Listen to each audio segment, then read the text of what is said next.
So hello everybody and welcome to another episode of the Case broadcast. And it's just me today, Patrick Twitchett, because Melvin's rather poorly, but I'm joined by our guest today, all the way from across the pond in Canada, Mr. Robb Gilbear. Hello, Robb. Hello, Patrick. Thank you so much for having me. It's great to have you here. So please today, Robb, let our audience know who you are and what it is you do, please. Yes, so I'm Robb Gilbear. I'm a lifelong entrepreneur. I am a coach of coaches, and I help people dial in and fully own their unique value and get clarity around their message so that they can become magnetic to their dream clients. I help people get clarity in their business and find ways to do things that feel aligned and authentic to them so that they can attract clients and do sales in ways that, make their hearts sing instead of it feeling like a hustle or a grind to do. Good, excellent, brilliant description there as well. And I know we were talking offline and touched on that a little bit. So tell us about this content and this marketing, because it is something that a lot of people starting out, entrepreneurs on their journey, they look at the world of marketing and they just see like there's YouTube, there's podcasts, there's LinkedIn, Facebook, and oh my goodness me, then they throw in this weird thing called Clubhouse that everyone spends about 18 hours a day on. What's going on? So talk us through that experience for an entrepreneur and where it is that you can help, please. I love it. So I love that you're talking about all those different things, because there's those things, and then now it's like you need a chatbot, you need a podcast, you need a book, you need like the list. If we start going through the list, the Twitter, you didn't even touch on Twitter, like it's an exhausting list. Like just listing them all is tiring. So part of the framing I want to say at first, for me, it feels like magic, because I turned 44 this year. I started my first business as a teen. I've gotten clients off MySpace. I have connected with people who did business with me off Facebook, same thing on Instagram, and I've successfully done the same thing on LinkedIn. And while all those platforms are different, there is something that is the same about them all, is that there's no gatekeeper. There's no person who has to give you permission to allow you to put your thoughts, your ideas, and your message out there, which is super unique. Where in the past, my first business was a record label. You needed someone, label exec, someone else to say, yes, this is good enough. We'll put money behind it. We'll include you in our club. Now no one can stop you from publishing your thoughts and your ideas, which is amazing. And yeah, talking about the idea of like, it's overwhelming, especially someone starting out. There's a Venn diagram that I like to talk people through when they're trying to figure out like, well, where the heck should I start? Because you and I both know if you try to do it all, you're going to do none of it well. You're going to be tired and exhausting. You're going to have no focus, and it's terrible. So there's three things that I think are worth considering. And the first one is, who the heck are your dream clients? And then where are they? Where are they intentionally spending their time? When someone is ignoring their partner and they're on their phone, where are they? When someone is in the loo for way longer than they need to be and they're still on their phone, where on the phone are they intentionally placing their attention? Maybe they're on LinkedIn, maybe they're on TikTok, maybe they're on Pinterest. I don't know, but you need to know who your clients are so you know where they're putting their time and attention. The second piece is, what are your unique gifts? What are things that come easier to you? Does writing come naturally to you? Are you comfortable on camera like you are, Patrick? Do you take beautiful pictures? Do you like to dance? Whatever it is, if there is some form of creative outlet that comes easier to you, then you should definitely leverage that so it doesn't feel so forced. And then the last thing that I would consider, so that you can find that sweet spot of the three intersections, is where is there free attention online? Where is there organic traffic available? And this with the assumption that when you're starting out, you're not looking to do paid ads yet. When you're looking to do paid ads later, that obviously changes, because a great example is something like Facebook. Facebook was incredible 10 years ago, 12 years ago, 14 years ago. It's crap now. It's amazing if you're going to run paid ads. It's really good at targeting if you're doing paid ads, but for organic traffic, it's bad. So meaning by organic traffic, meaning that, if Patrick here was to put out a post and I put a like and a comment on it, a bunch of people I'm connected to that Patrick has never met, has no connection to, are going to see that. That's going to show up in their feed. And LinkedIn is like that right now. TikTok's like that right now. Clubhouse was really like that when it first started out. And you joked about 18 hours a day. I did that for a few weeks. I met some lovely people, but I'm not on it anymore. But so it's a matter of triangulating those three things. Where are your people spending their time? Is there any of your gifts or talents you can leverage? And then where can you get free traffic, assuming you're not yet ready for paid? Sure.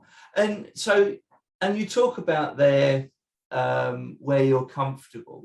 And some people are, especially when they're starting out, they aren't comfortable anywhere.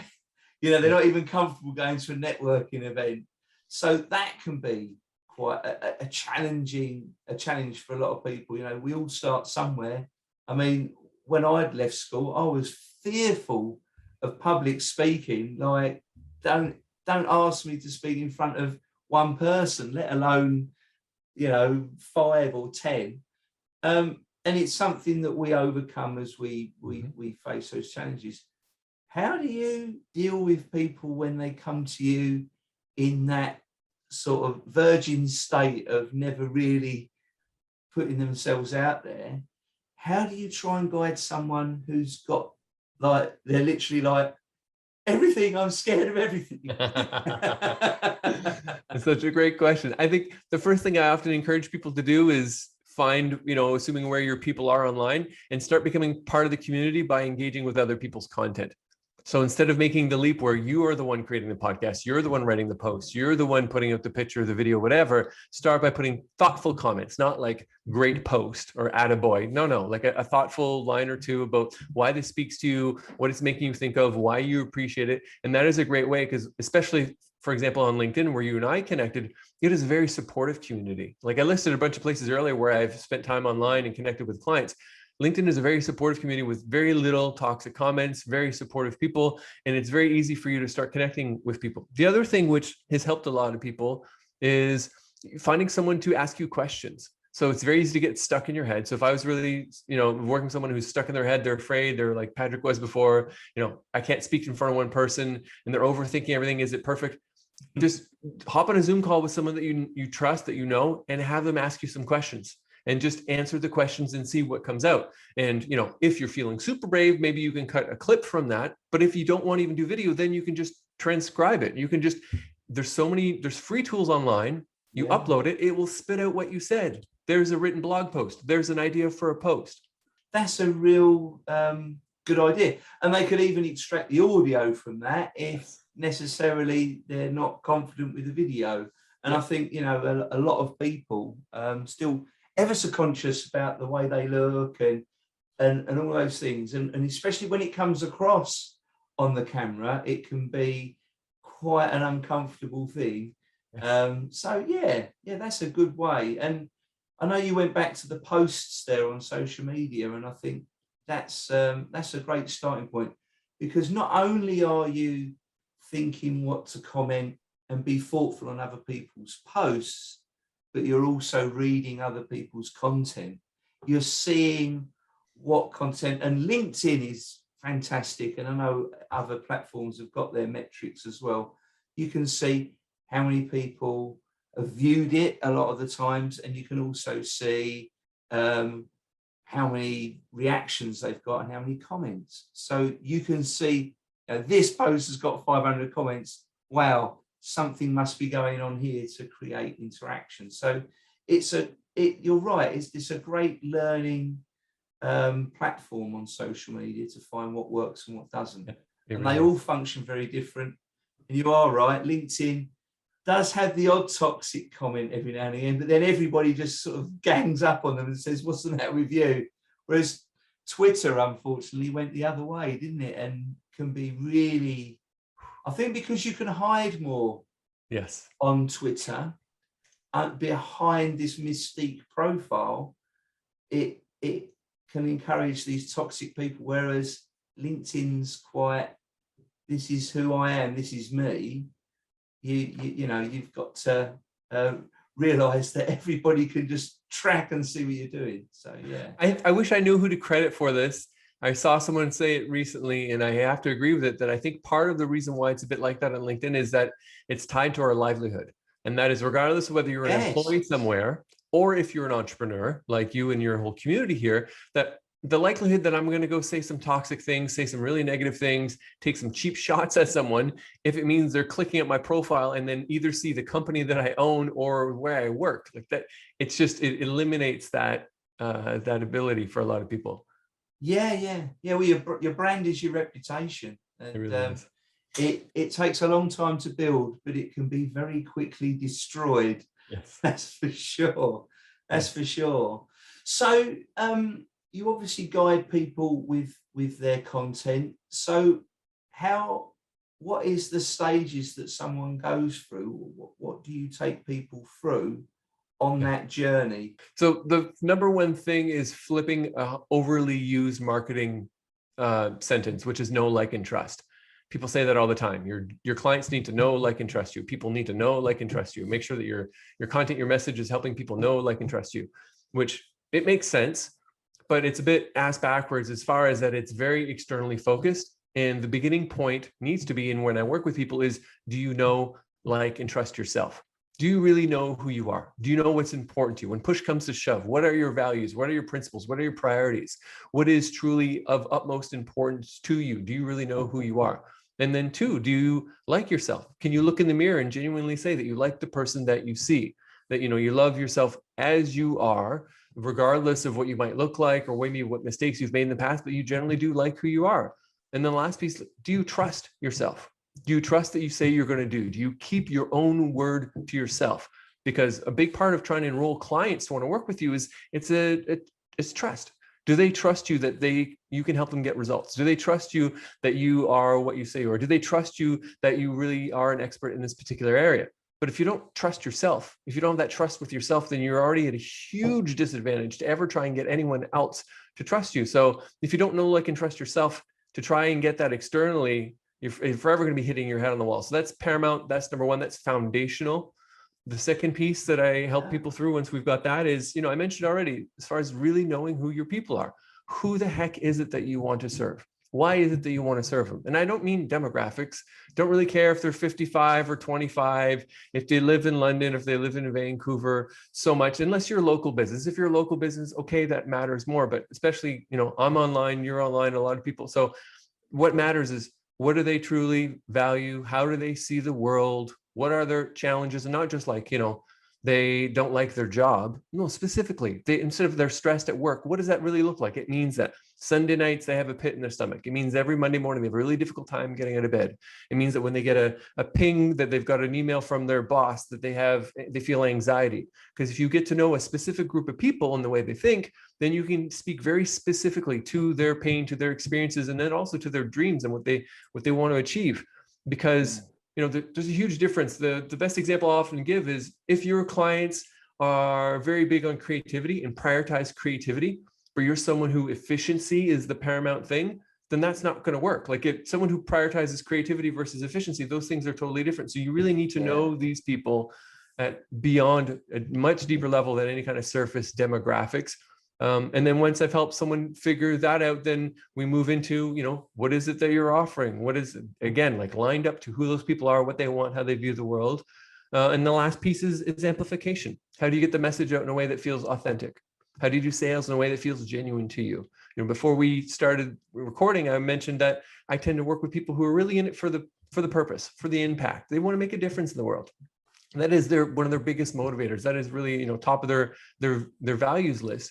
And for those people, either they often don't have much experience in sales or in marketing, or maybe they have a bit of an icky negative association with it. They think used car salesman, they think aggressive sales, they think it has to be pushy. They think that, marketing has to be distasteful. That's not the case, especially if you start by knowing and liking and trusting yourself, clarity on who the heck you're speaking to, so you can put out messaging that aligns with those people.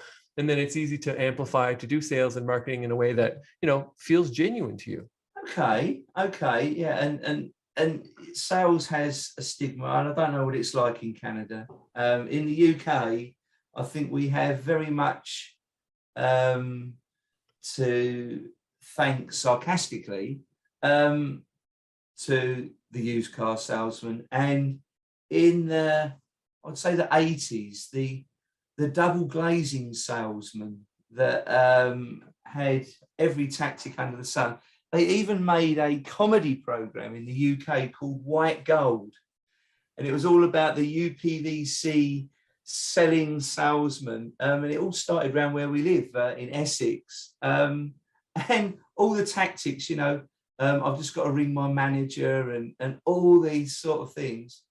The knocking on the doors, the cold calling, the foot in the door, and all of those tactics. I mean, I enjoyed it. It was really funny, but it was so true and that's what's put us off of sales, because the British people are quite closed. You know, people in America, that sort of national way is like, you know, we'll accept anyone and believe anyone. Very, I don't know, it's a very open, trusting, whereas the British are very like the Germans, very, hang on a minute, who are you? What do you want? And that's what I don't know what Canada's like for that. We're somewhere in the middle. Sit? We're somewhere in the middle. I think we might have chatted about this before, which is this funny thing about Canada where we really love and cherish our roots to the old world, to the UK, and the Queen is on our money, and we have, you know, healthcare for all, this nationalized healthcare. We have our own version of the NHS. Like, we really do care about our people in that sense, but we share a continent with the Americans. And to anyone who doesn't know differently, our accent sounds very American, and they're our biggest trading partner. And there's no way to, you know, avoid or kind of say there isn't an influence. So we find ourselves kind of in between the two, which is why there's so many Canadian comedians that do so well internationally, that succeed so well in the US, because we are close enough that we can relate, that we can be like a chameleon and like sneak in and pass off as one of them, but have the outside perspective to call like, hey, wait a minute, what is this BS? What's this about? Like,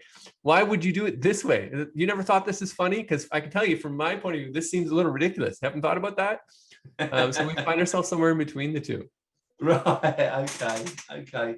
So, I mean, we all want to buy. There's things that we all want to buy, and it's getting around that obstacle, isn't it? And of understanding that marketing concept.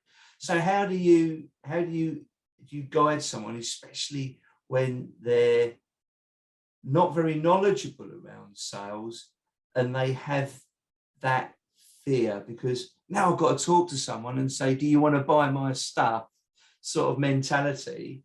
How do you work with that mindset?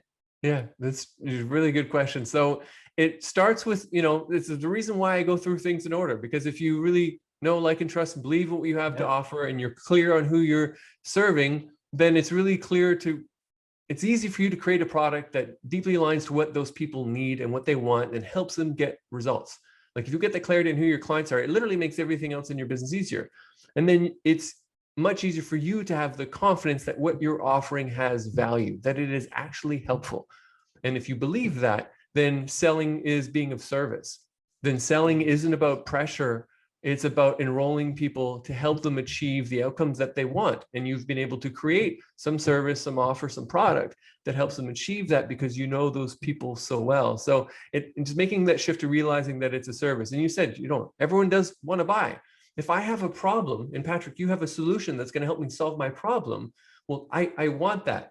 So as long as you're coming in with a different approach and you're not trying to use these terrible tactics from the 80s that you were poking fun at, then it's helpful. And I have a framework. I have a framework. I call it the cuss call framework. And it's because I swear by it, the cuss call framework. And it walks people through a very simple 4-step approach so that it's more of very much a consultative sales approach. And it's more about really understanding them and helping them make their own decision versus any kind of icky or tacky pressure tactic or those gross things. And around the marketing piece, the mindset shift is, I'll sometimes tell a story about dishes. So my parents have a completely different way to do dishes. And my mom will soak the dishes, and they're dirty, and she sits them, she soaks them, then she'll walk away, and then she'll come later, and they're very easy to wash, and it takes her a few minutes. And while the duration, it's a longer play, the actual time she spends washing dishes is much shorter, it's much easier, it takes a lot less effort, it takes a lot less elbow grease, as they would say.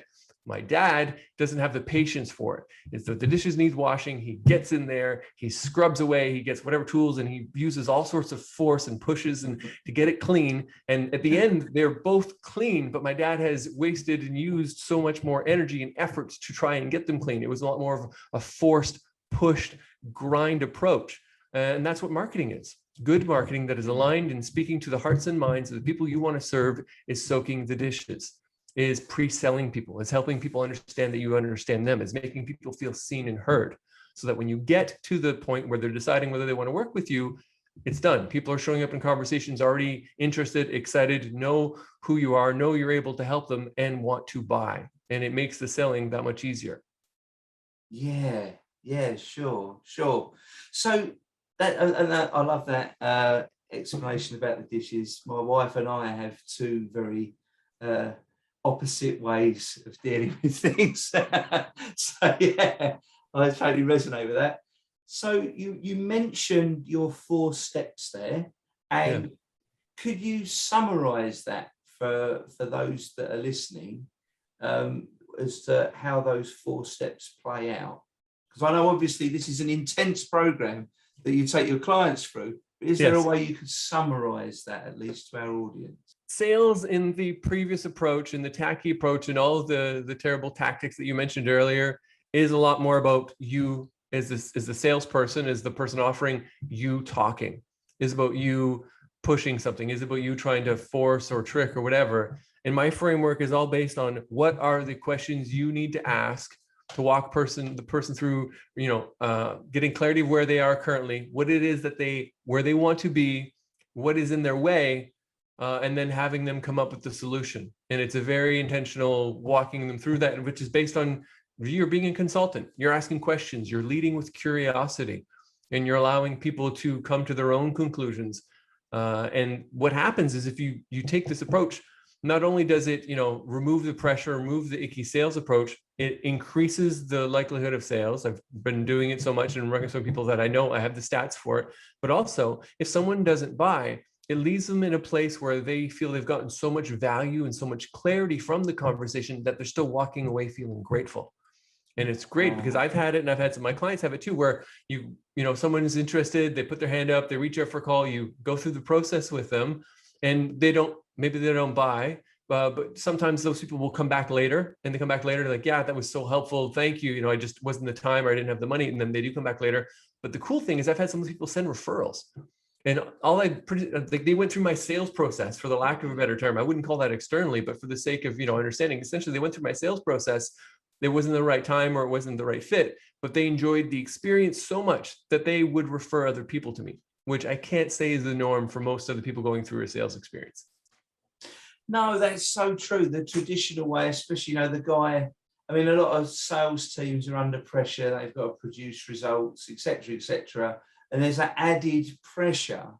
I think when you can take the pressure off the salesperson and they can be more relaxed, and your approach is pretty much saying that, look, we're going to have a relaxed conversation with someone and see where it goes. You let that pressure off, so you haven't got that old sort of, right, well, you're on the phone now, and this offer, I can't hold this offer for more than 2 days. You need to tell me within 48 hours, and all these sort of things. When someone comes away from that process, it's like, oh God, make a note of that number, block, don't ever answer this call from this number ever again, and all that.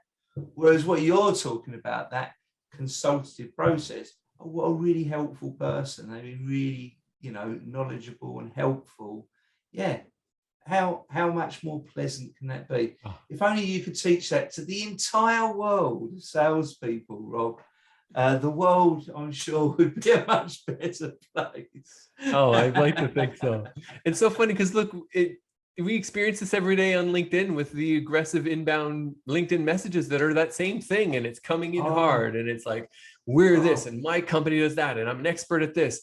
And sometimes they're so cheeky. Not only are they like, download my thing, sign up to my group, whatever. Sometimes they're putting in a Calendly link, like a book a call link, in the initial message. Yeah, it's so distasteful. It's so aggressive. It's so out of sync.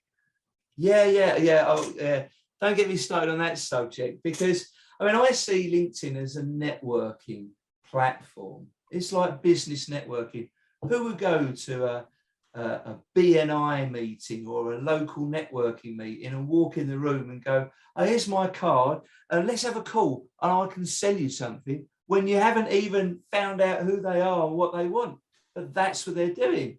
You know, I tend to open up most of my conversations on LinkedIn, including yours, Rob, with, you know, tell me a little bit more. I've seen your profile, but tell me a little bit more about you and what you do, because getting to know you is a lot different than finding out what you do. They're two parts of a person. So different, night and day. Building a relationship. But yeah, you're right. I take that approach most times. I still get the response, yeah, I'm this, I'm that, I do this, I do that, I work with businesses and I do this for businesses, and I can do this for your business. How about we talk about this subject, about your business, and here's my Calendly link, here's my website, blah, blah, blah. And I just sort of sit back, and quite often I'm quite honest with people, and I say, so do you use this approach a lot? But I'm doing it in a genuine way, you know. Do you find this works? I mean, I've had people come back to me and say, yeah, this works, you know, 2 out of 100 or whatever. Yeah, spray and pray, let's get it done. It's like, well, actually, there is a better way than that. But, you know, people have got a mindset of, no, let's just go in, burn everybody else. Burn. And then hopefully we'll hit 1 or 2. But if you build the relationship with that 100, they probably know loads of people, yes, and it would end up such more of a better ending to the story, and they would all live happily ever after. Well, because it would be a lot less transactional. I love listening to the way you're talking about going to a local networking event or BNI event, and if you just walked up to people, handed the card, start talking about you, and said, let's have a call. Because the other analogy I'll make sometimes for sales and marketing is dating. And it's the same thing. If you let's imagine you live in a big city and there's a pub that's quite big, there's 100 or 200 people in there. Are you going to walk into the pub and walk up to every person of the opposite sex and say, you want to go home with me? We should shag. Do you want to kiss? Because that's essentially what you're doing. It's ridiculous. Yeah, that's right. Yeah, let's go to fourth base now. Yeah. Hi, I'm Patrick. This is why I'm amazing. This is how much money's in my bank account. Here's my business card. This is why I did it. Let's go home. Like, what do you mean? No. Yeah. And that's part of the emphasis as well, Rob. You've hit the nail on the head there, that it's almost a one-way conversation. I mean, you know, we've probably met people that want to have a conversation with us that only talk about themselves, which is pretty much the real raw traditional salesman. And it's like, oh, this is the most dullest conversation of my life, because Dale Carnegie, in his book, How to Win Friends and Influence People, I mean, the whole key of that book is be a good listener, be interested to be interesting. And you just got to apply that once or twice, and you just come away from that experience and go, oh, wow, I was a really interesting person and I hardly said a word. I just said, tell me more about that. I really want to know more about that. And it's like, people go, oh, wow, you're a really interesting guy. And not really. I'll just ask you a few questions and be interested in you. And that is such a failing. It really is. Yeah. Anyway, we could, you really get me on a soapbox on that one, Rob. So we better move on, or it would be a completely different episode. I can assure you. So Rob, I think this is taking us to the point, because this current stage of your journey, that you're on the cusp of finalizing your book, which I'm going to touch on in a minute. But before we touch on the book, I know that you're releasing that book very soon, and you're doing this bold thing. You're actually hosting a workshop on the day of the book release. Is that right? Yeah, I'm looking now that the workshop will probably be a couple of days after the release, because the workshop is essentially free, but to attend, you need to have purchased a copy of the book, which is, and I'm saying essentially free because the digital download, the ebook's going to be 99 cents. So It's not free, but it's 99 cents. Come on. It's not really, it's not going to put you out.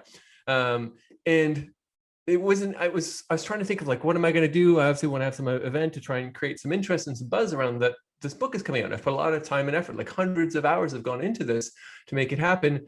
And I started paying attention to the questions I was getting, because I decided in July, I was like, I'm definitely writing this book. I have an idea loosely what it's going to look like.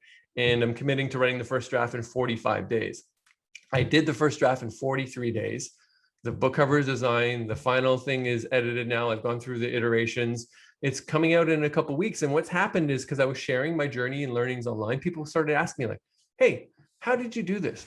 How did you do this so quickly? Tell me your process. Like, tell me, what are your tricks? And realizing a lot of entrepreneurs that you and I know have it on their list of goals, their aspirations, that they would love to write a book.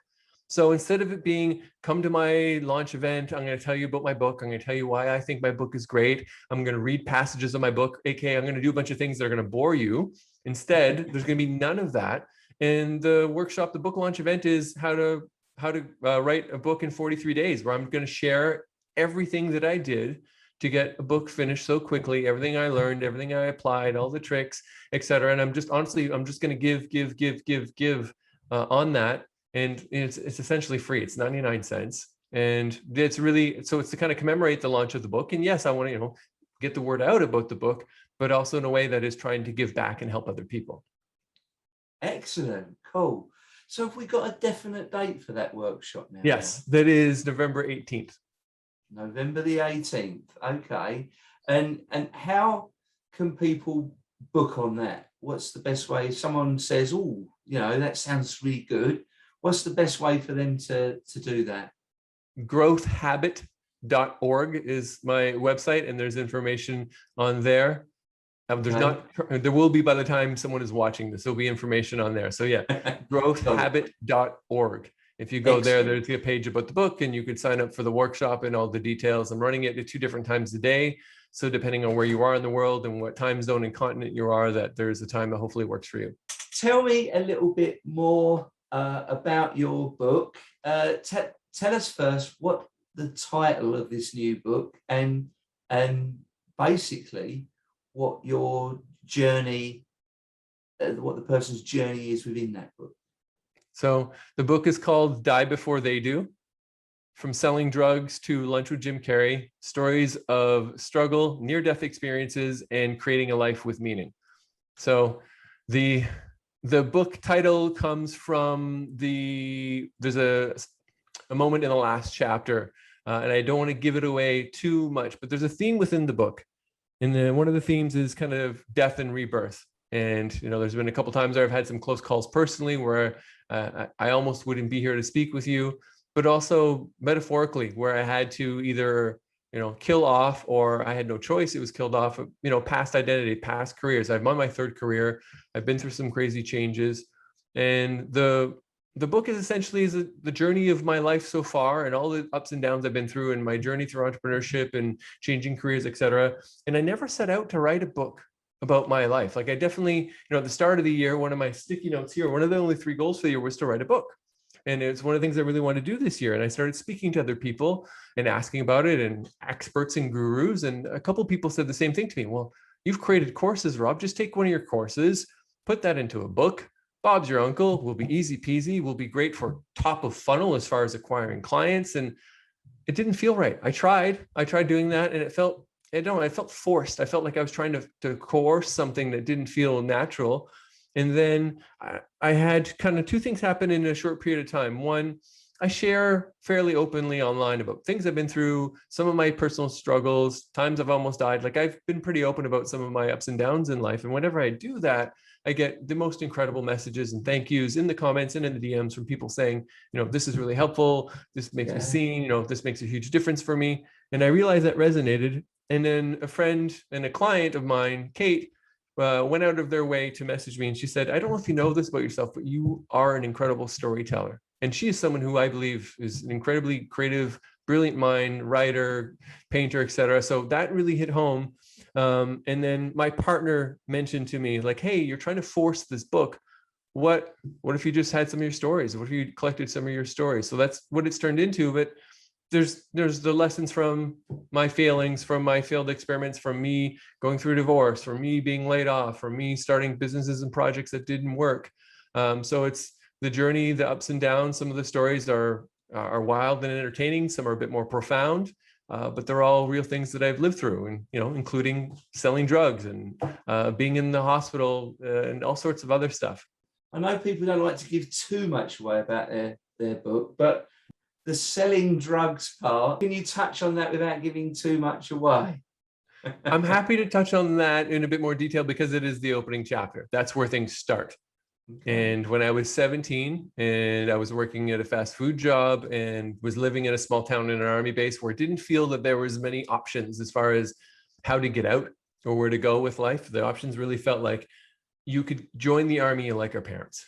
You could get a job in the neighboring town's car factory, or you could get wrapped up in the illegal activity. There's plenty of plenty of people I saw making good money doing illegal things.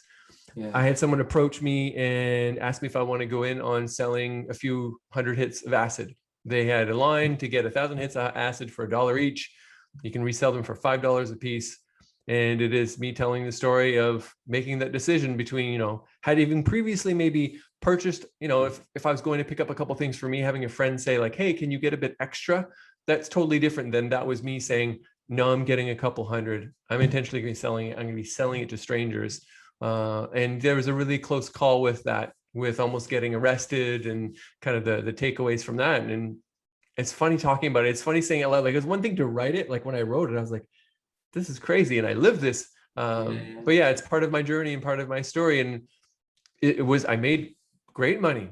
And it allowed me to have money to invest into my entrepreneurial aspirations at the time, which was music and music equipment, which is what I loved, where my passion was. But it created so much anxiety and fear. Yeah. And I knew it definitely wasn't the path I wanted to pursue. I didn't want to end up on that path doing illegal things that are obviously harmful to society as a way to try and get out of my small town circumstances. Yeah, and that's the thing, isn't it? That crime, especially organized crime, there's so much money that people can make easily, but we say easily, the risk is so high. Prison sentences and getting shot and killed. There's been a lot of things I've seen recently, like the TV series Narcos, if you've ever seen it. Yes. I mean, how eye-opening is that? The story of Pablo Escobar, and what you can see in all of these stories is that they say there's honor amongst thieves, but there's no loyalty. As soon as another opportunity comes up and they think, hang on a minute, if I shoot him, then I can steal all his business. It's just like to shoot you in the back. And when they get arrested, the first thing they get offered is, well, look, if you grass everybody up, I don't know if that's a universal word, but, rat on everybody, we'll put you in a safe house and you'll live a happy little life somewhere. And they go, oh, yeah, I'll tell you that, it's a world of treachery.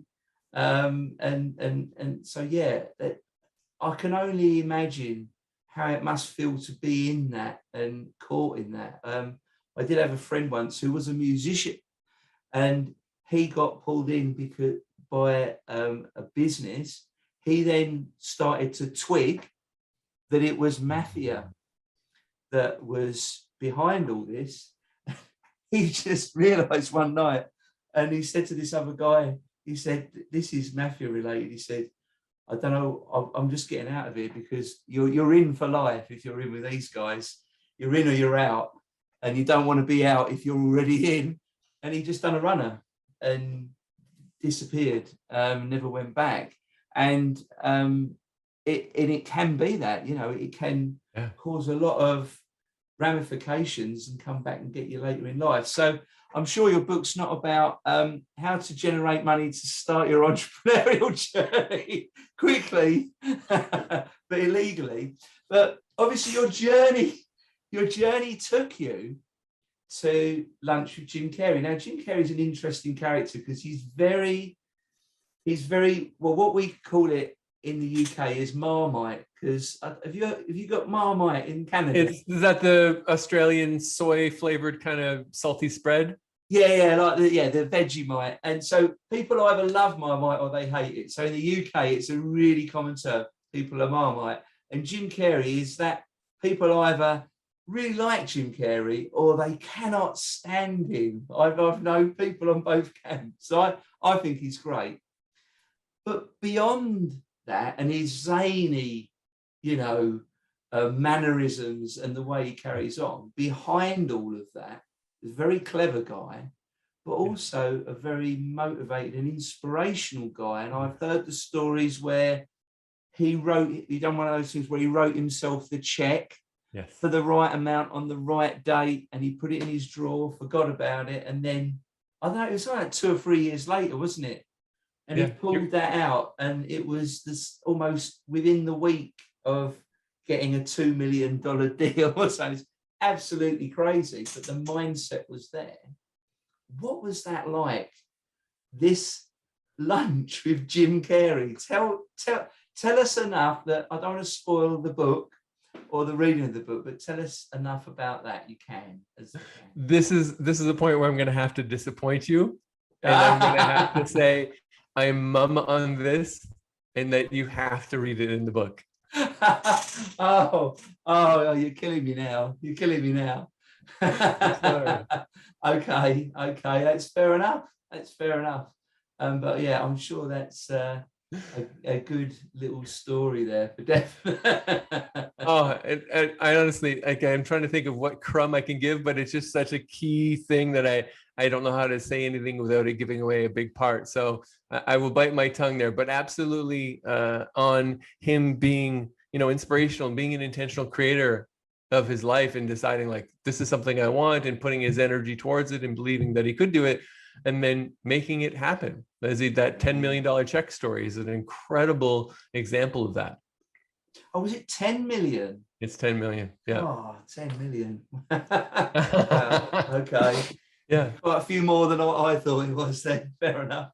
Okay. Oh, so go on then. Are you a Jim Carrey fan? Yes, I'm a huge Jim Carrey fan.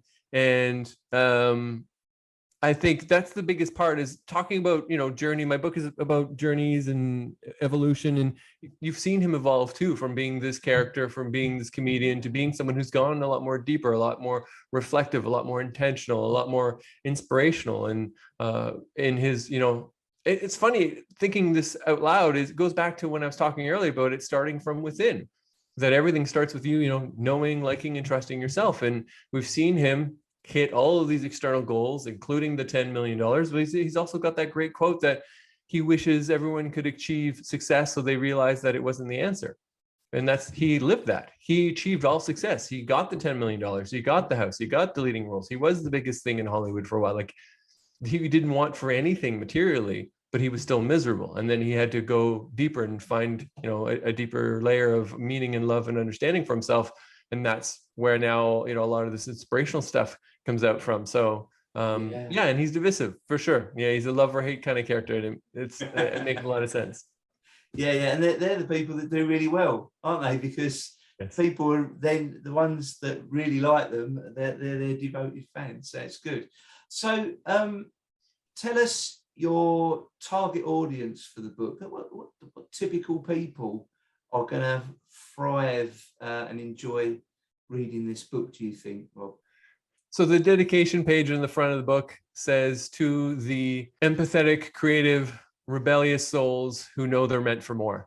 And that I think that's a really good point. I think it's probably a good point to finish on, but it's a really strong point.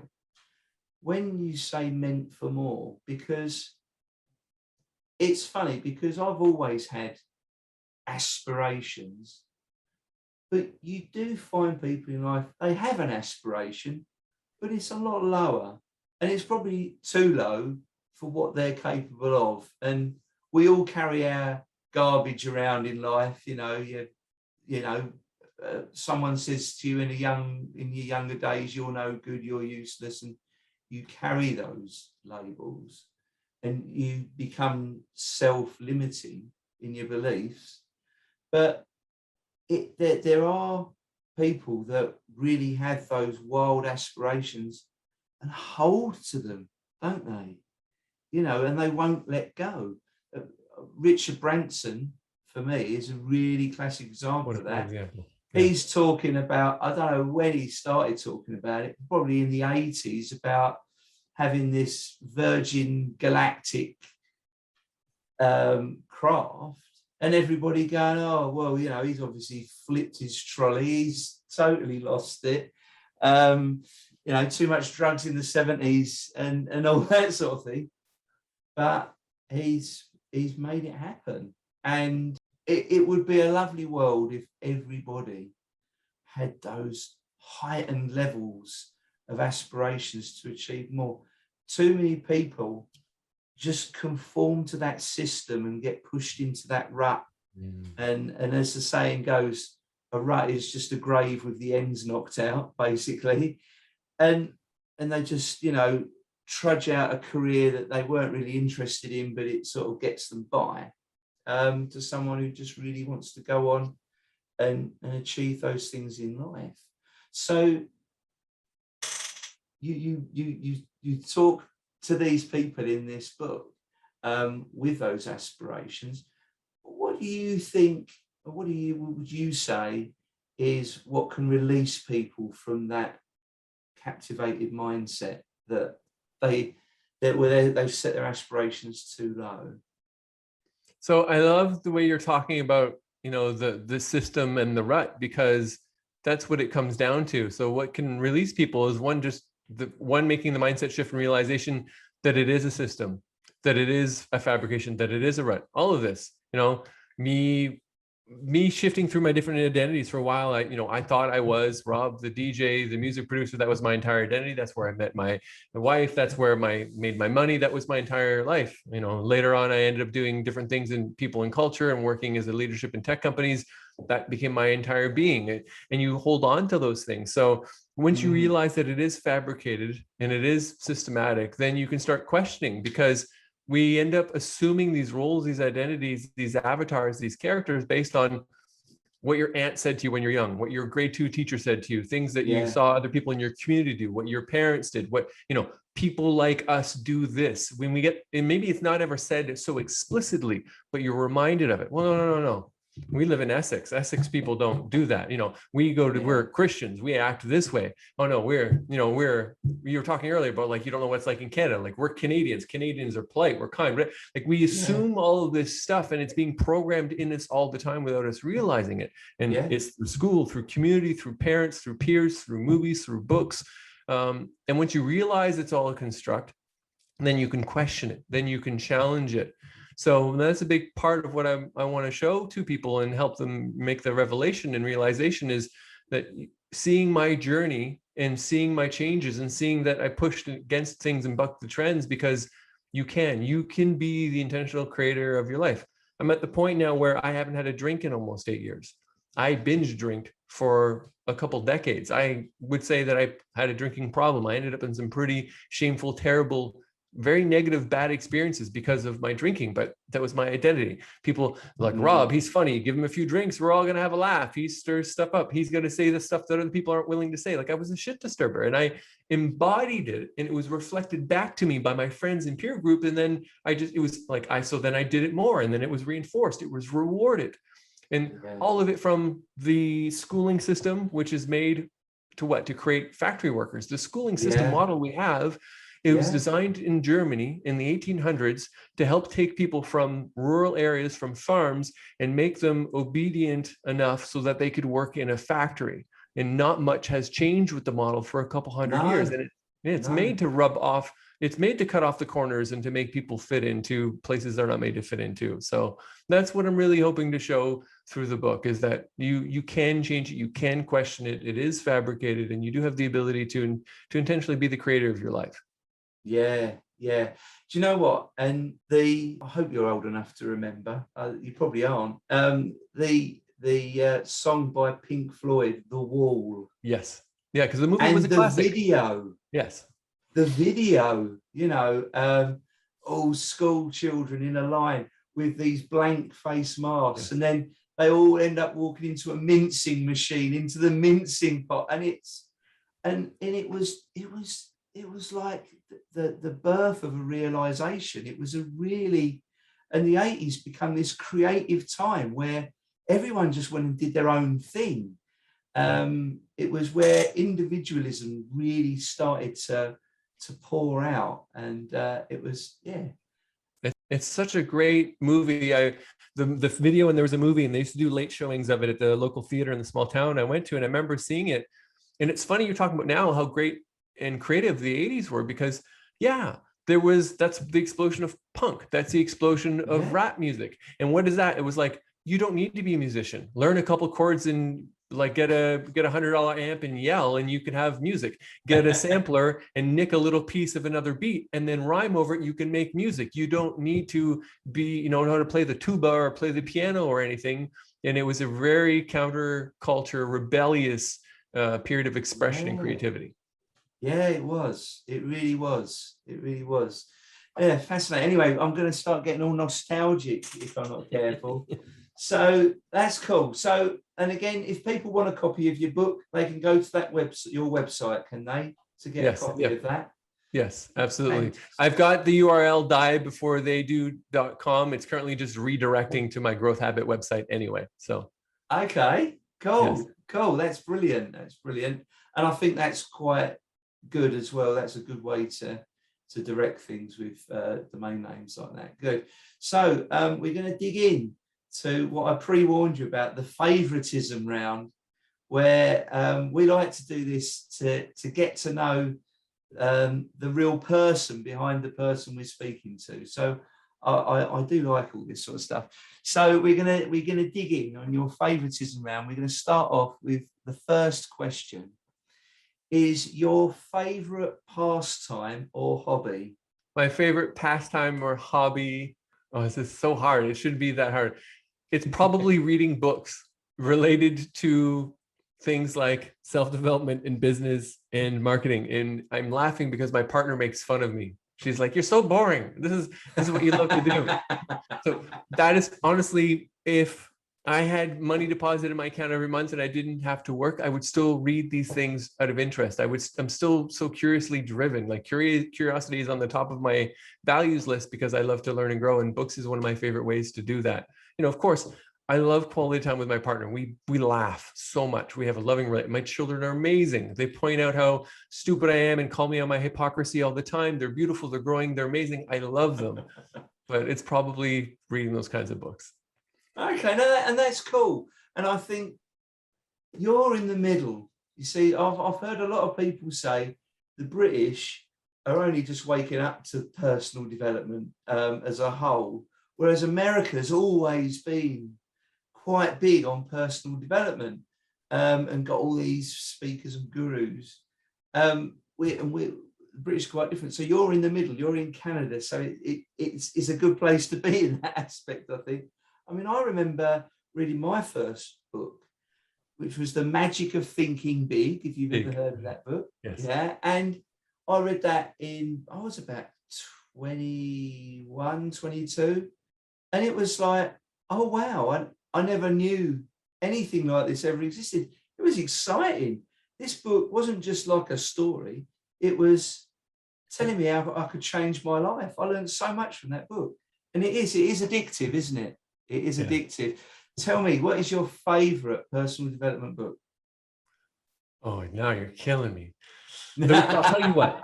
I'll tell you the two books that I've gifted the most, because I think that's probably a pretty good indicator. There's an old book, Wayne Dyer, Your Erroneous Zones, that I've read multiple times, that I've given away a lot, and I used to give away the most. In most recent years, James Clear's Atomic Habits has shot up to the top of my list. You and I wouldn't be talking if I hadn't read that book. Okay, it's really made that much of a difference in my life. And I've gifted it to several people because it's grounded in science, but woven together with story. It's fascinating, but very applicable. And James, I was lucky enough to meet him briefly at a book event he had in Toronto a couple of years ago. He's humble. He likes sports. He's been experimenting on his own self. He researched this out of curiosity. He shares openly about even him, who I would consider like my habits idol, still screws up sometimes. And he gets up in the morning and he knows his entire day is made or broken by if he opens up Evernote and starts jotting down ideas and writing a blog, or if he goes to a sports website, ESPN, and he knows that if he starts by going to the sports site, then his whole day shuttles down this other. And this is someone who's an expert on habits, and he's not pretending to be higher than thou or being on some kind of pedestal. So that book has been a huge difference maker in my life. Wow, okay. Now, I've never heard of that book. So there you go. You learn something every day. So I had to add that to my list. So that's good. That's a good thing. Excellent. Excellent. Right. So next favourite. Who is your favourite celebrity from any field and why? Oh my God. I suck at celebrities. There's so many people where like I know I appreciate them, like I know I like their work if I see the movies or whatever, but there's not many that I know. And given everything that we spoke about Jim Carrey and his own inner journey and finding success on different planes, and then really creating a life that has meaning now, where he's he's giving back, Jim Carrey would be on the top of the list. If we're just talking about Bill Murray, I love Bill Murray. There's the curmudgeon kind of attitude Bill Murray has in his films. I really love him, but it's probably Jim Carrey. It really is probably Jim Carrey. Jim Carrey. Cool. What's your favorite Jim Carrey film? What's the one where the whole world he's on a TV show? Is that, oh my God. When the whole world is what, sorry? He's on a TV show and he doesn't know it, and the whole world's watching him like he's a real life show. And then at the end of the movie, he realizes that he can exit. He finds the edge of the set. How am I forgetting the name of this? Oh, do you know what? I haven't seen that one. So I can't help you. It's amazing because he was born to be a reality TV person. Everyone just watches his life and he doesn't know that everything around him is fake or whatever. But then at the very end of the movie, he finds the edge of it and finds like the edge of the water and climbs up the stairs and goes through a door that goes through clouds. And I think it's a pretty great analogy for a lot of the stuff that you and I were talking about in this conversation. Right, yeah, because a lot of these comedy films have got quite, like Yes Man, there's actually a real strong meaning behind the film. Bruce Almighty, there's quite a strong meaning behind the film, and they're really good, funny films. But yeah, that's interesting. Okay, so moving on from Jim Carrey, what is your favourite food or meal? Peanut butter. I eat peanut butter. I eat a whole jar of peanut butter a week.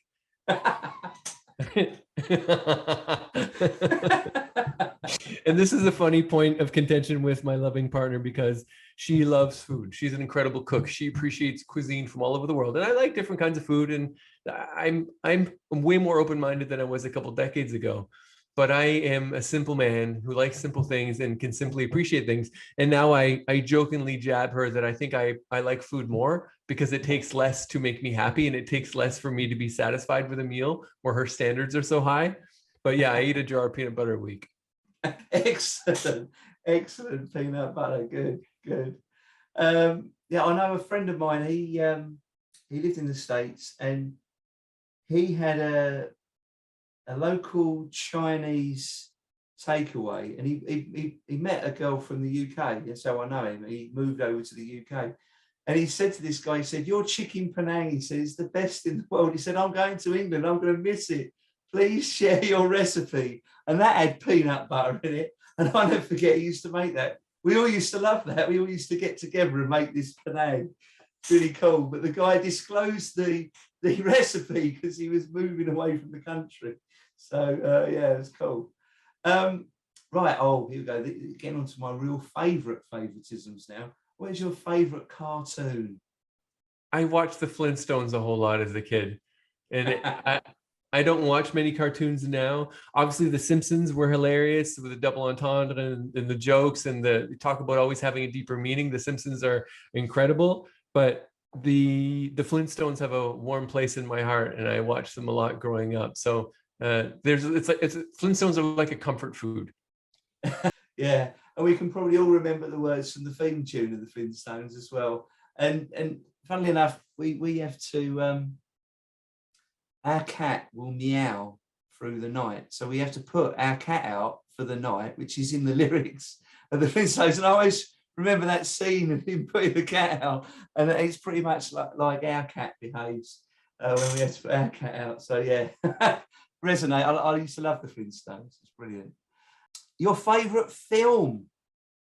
Anything by Wes Anderson. By who? Wes Anderson. He's a really great film producer. The Budapest Hotel, the Four Tenenbaums. I think Lost in Translation is his as well. Like he's just got some really great, because they're visually beautiful. Like the art direction is incredible, but there's absurdity. And there's like deep personal relationships and absurdity, like just really, really ridiculous situations. And they're beautiful and they make you think. So they're so different than everything else. Okay, excellent. That's a good choice. Good choice. Right, the last two now. Your favorite TV show? I don't know that I have one.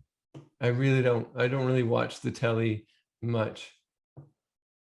I can't answer that. Anything I'd say would be a lie. Like I honestly can't think of a favorite show. It would be, in my past, I enjoyed certain things or whatever, but and this is a point of contention. It's so funny. I'm bringing it back to my partner again because she likes watching TV or series or whatever. But for me, it's like, they create false cliffhangers at the end of every episode to try to get you ready for and they're to stretch it out. And then maybe there was a really good idea at first, like Battlestar Galactica or Lost or some of these series or whatever. Like there's a really great initial concept, but then they want to draw it out for more episodes or more seasons. So what do they do? Well, this one's sleeping with this one. This one's cheating on them. This one's backstabbing this one. And it turns into a drama.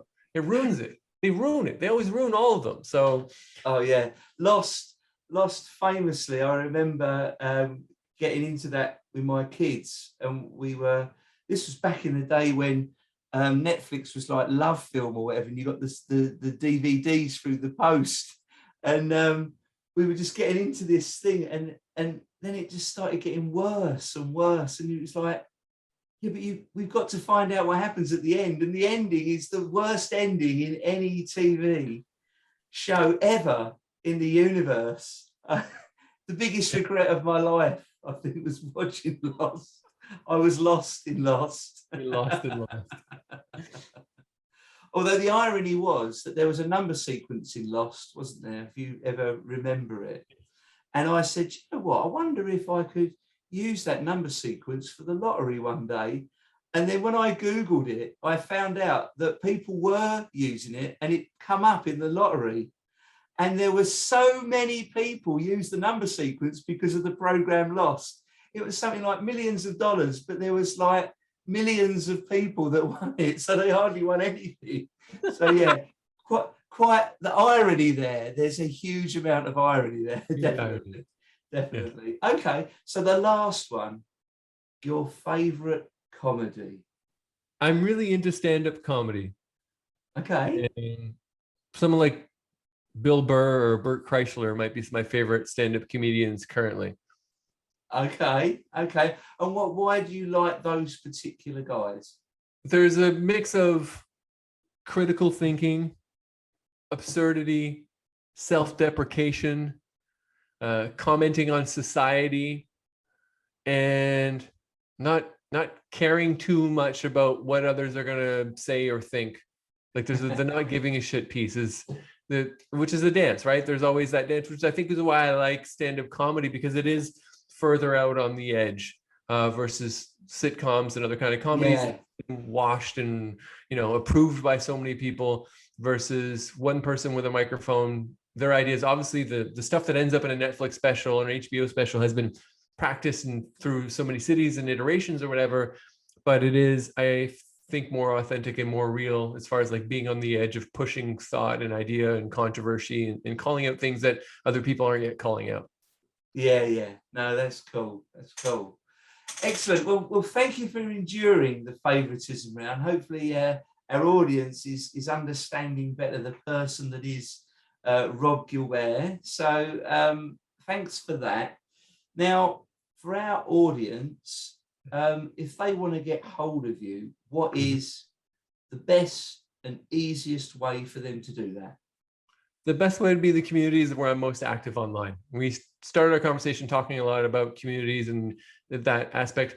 I'm very active on LinkedIn. I love it there. I'm there a lot. I've made so many friends and connections, and it's a place where I spend the most time. Secondly, Instagram would be the second place to really find me and connect with me. Okay. I've published a lot more content to YouTube this year than I have in previous years. And then lastly, we've plugged my website a couple times, growthhabit.org. Okay, brilliant. No, that's cool. Now, we like to let our listeners feedback. We love their relish their feedback, and that's how the case community evolves through all the feedback. But for those listening that want to put a post about this, what key word or phrase would you want them to include in their comment to give you an indication that they've been listening to the episode? What give us a key word or phrase that ties in with your subject and topic today. Intentionally create. Intentionally create. Yeah. Oh, very good. Okay. Yeah. Excellent. Yeah. Excellent. Well, that's fantastic. Thanks very much for your time with us today. And we, again, thanks for our listeners for listening in. You can see where you can follow Rob there. Listen out for his book and the workshop that's taking place on November the 18th, 2021. That is, in case someone's listening to this next year. You have missed it. I'm sorry. But yeah. Without further ado, it's goodbye from me, Patrick Twitchett, and our guest, Robb Gilbear. Thank you very much. Thank you.